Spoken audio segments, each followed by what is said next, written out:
Bonjour, on se retrouve dans une nouvelle émission de Disney News un peu particulière car aujourd'hui on parle surtout de Mickey car oui ça y est, ses 90 ans vont être célébrés en grande pompe à Disneyland Paris. Et pour commencer bien sûr quoi de mieux que la décoration officielle de cet anniversaire, les cupcakes géants dont on a entendu parler depuis quelques mois.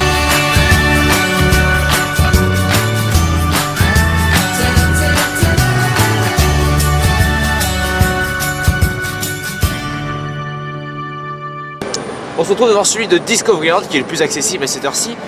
Comme vous pouvez voir, chaque cupcake, 5 cupcakes au total dans le parc, chaque cupcake sera thématisé par rapport au land dans lequel il se trouve. Un Discoveryland, un Fantasyland, un Frontierland, un Adventureland et un Main Street qui se trouve juste devant la gare, donc même pas besoin d'entrer dans Main Street pour le voir. Mais ce n'est pas tout, car dès le 1er octobre, quand la saison commencera officiellement, un cast member déguisé en cupcake lui aussi thématisé par rapport au land aussi, sera devant pour distribuer des badges. Le principe du jeu, alors ce sera surtout pour les enfants, un enfant devra collecter les 5 badges correspondant à chaque land, et le premier enfant à avoir collecté les 5 badges sera invité à être la famille d'honneur, car oui, la famille d'honneur reviendra du 1er octobre jusqu'au 7 janvier. Et donc le premier enfant à collecter les 5 badges sera choisi pour être la famille d'honneur avec donc ses parents et probablement son frère ou sa soeur s'il en a un. Et donc, mais vous pourrez aussi avoir les badges pour vous-même, et donc il y en aura 5 différents pour chaque land, avec le visage de la cast member qui vous le donne, enfin, le visage officiel on va dire. Et donc tout ça pour célébrer les 90 ans de Mickey. On vous laisse admirer ces magnifiques gâteaux. A tout de suite.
Mais pour continuer de célébrer l'anniversaire de Mickey, Disneyland Paris ne s'arrête pas juste aux décorations et aux spectacles un petit peu changés pour célébrer Mickey.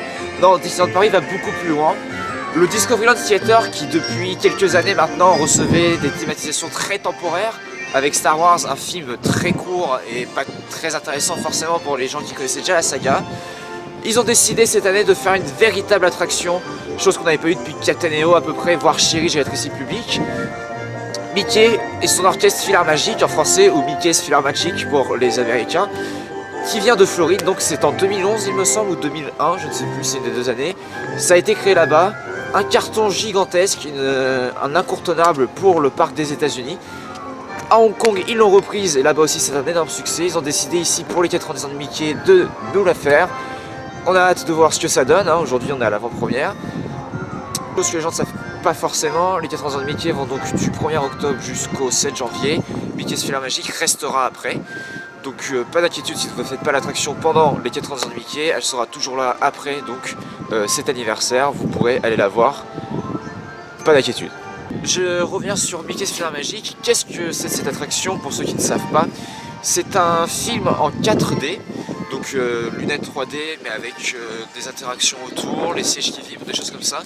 Donc on verra bien ce que ça donne tout à l'heure. Mais donc c'est une attraction en 4D avec donc Mickey. Mais contrairement à ce que vous pourrez croire, le film n'est pas autour de Mickey.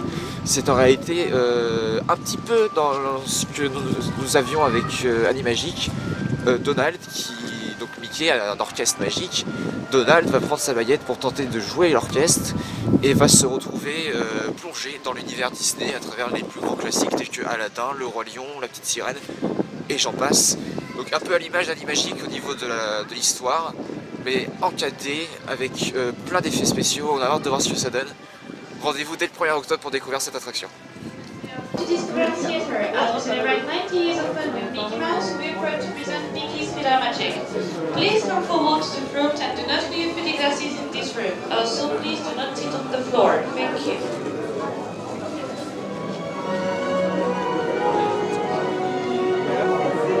Marie? Il est dodo? On sort tout juste de la toute première séance de Mickey et son orchestre PhilharMagic. Alors donc à l'intérieur, pas un grand changement. Alors la salle d'entrée, si ils ont mis des affiches PhilharMagic, tout ça. Sinon ça reste comme avant, l'institut de l'innovation, tout ça. Ils n'ont pas changé le décor, donc ça se voit que c'est quand même si ça reste après les 30 ans de Mickey, on sent que l'attraction va peut-être bouger un petit peu. Mais par contre en soi, le spectacle en lui-même, très bonne 3D, très bonne 3D. Vraiment très impressionnante. Donc alors tous les personnages sont en animation 3D parce qu'il y a le Roi Lion, des personnages, je ne vais pas tout vous dire, mais voilà, il y a des personnages des classiques qui sont animés en 3D, donc ça va peut-être vous déranger certains, mais ils sont très bien animés. Les chansons, on les connaît tous, vous pourriez les chanter. Et sinon le spectacle en lui-même, très court, même pas 10 minutes je pense, mais très bien, l'histoire est très drôle. Beaucoup de scènes, les scènes s'enchaînent bien, il y a une vraie histoire, ça pourrait être en plus long, ça pourrait être un spectacle qui serait sur le château par exemple de nuit. Et en tout cas c'est un très bon ajout pour déjà pour le Discovery Land Theatre qui manquait définitivement d'un vrai spectacle définitif, et même juste pour le land et pour le parc, c'est un très bon ajout. Donc ça fait du bien de revoir un bon spectacle à cet endroit.